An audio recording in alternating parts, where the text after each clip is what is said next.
गुप्त कमरे में पहुंचता है जहां उसे कुछ भयानक चीजें मिलती हैं। ड्रैकुला एक वैम्पायर है, एक पुराना जीव जो जिंदा लोगों के खून पर जीता है। ये सच्चाई जॉनथन को हिलाकर रख देती है। जॉनथन एक बुरे सपने में फंस गया है, एक राक्षस के रहम पर। अब उसे अपनी जान बचाने के लिए हर संभव प्रयास करना होगा। जॉनथन ड्रैकुला के महल में कैद है। वो खतरे से घिरा हुआ है। महल ड्रैकुला की दुल्हनों से भरा है। ये खूबसूरत औरतें हैं, लेकिन ये भी वैम्पायर हैं, ड्रैकुला की गुलाम। वो जॉनथन को डराती भी हैं और लुभाती भी हैं। उसकी हालत निराशाजनक लगती है। जॉनथन जानता है कि उसे भागना होगा। उसे दुनिया को ड्रैकुला के बारे में चेतावनी देनी होगी। अपनी हिम्मत और चतुराई से वो महल से बाहर निकलने का रास्ता ढूंढ लेता है। वो वैम्पायर और उसकी दुल्हनों के चंगुल से बच निकलता है, लेकिन जॉनथन की यह मुसीबत उसे कमजोर और सदमे में डाल देती है। वो मुश्किल से जिंदा बचता है। उसे बेसुध और अकेला पाया जाता है। इस बीच ड्रैकुला लंदन चला जाता है। वो नए शिकार ढूंढ रहा है। उसका निशाना मीना मरे, जॉनथन की मंगेतर और उसकी दोस्त लूसी वेस्टरा है। लूसी बीमार पड़ने लगती है। वो हर दिन कमजोर होती जाती है। उसके लक्षण अजीब हैं।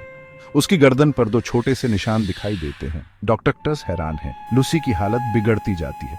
एक आदमी खतरे को समझता है, प्रोफेसर अब्राहम वैन हेल्सिंग। वो लोक कथाओं और जादू टोने के एक्सपर्ट हैं। वो वैम्पायरिज्म के लक्षणों को पहचान लेते हैं।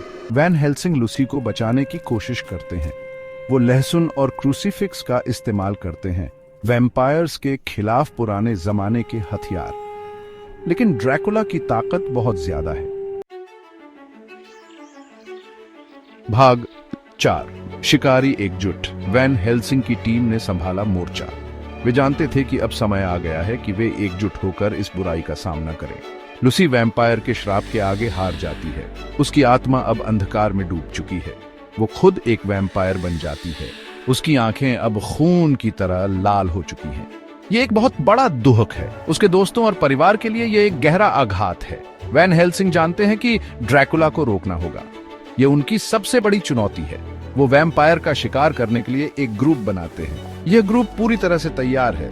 इस ग्रुप में लूसी के पुराने आशिक शामिल हैं। वे सभी उसे बचाने के लिए दृढ़ संकल्पित हैं। आर्थर होल्मवुड, क्विंसी मॉरिस और डॉ जॉन सीवर्ट, ये सभी बहादुर और निडर हैं। वो लूसी का बदला लेने और मीना की रक्षा करने की ठान लेते हैं। उनके दिलों में केवल एक ही लक्ष्य है। वैन हेल्सिंग उनके लीडर बन जाते हैं। उनका नेतृत्व अडिग और प्रेरणादायक है। वो अपने ज्ञान और बहादुरी से उनका मार्गदर्शन करते हैं। उनकी योजना स्पष्ट और सटीक है। उनका शिकार उन्हें लंदन की अंधेरी गलियों से होकर ले जाता है। ये गलियां रहस्यमयी और खतरनाक हैं। उनका सामना मरे हुए लोगों से होता है। ये जीवित मृतक उनके रास्ते में बाधा बनते हैं। वे ड्रैकुला की खोह का पता लगाते हैं, जो गहरे रहस्यों से भरी है, जो मिट्टी के ताबूतों से भरी है, जहां ड्रैकुला दिन के दौरान आराम करता है। ये उनकी अंतिम लड़ाई की शुरुआत है और वे जानते हैं कि उन्हें हर हाल में जीतना होगा। भाग 5। अंतिम तसल्ली।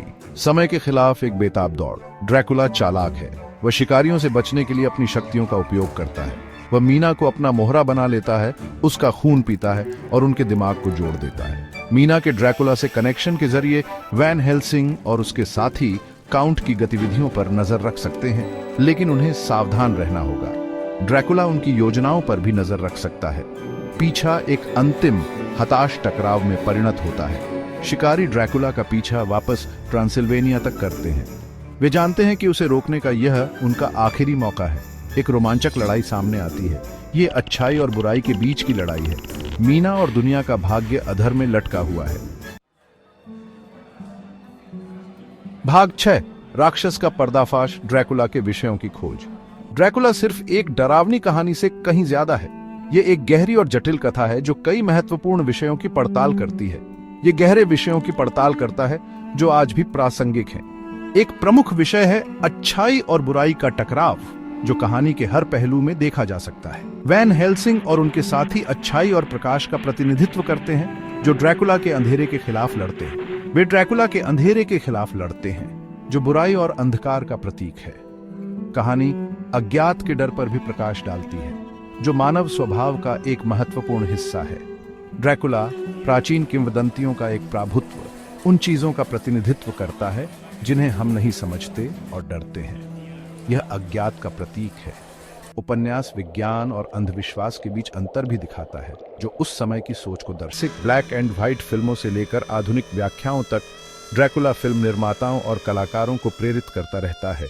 अमरता, प्रलोभन और अच्छाई और बुराई के बीच लड़ाई के अपने विषयों के साथ पिशाच शैली स्टोकर की उत्कृष्ट कृति की बहुत रणी है।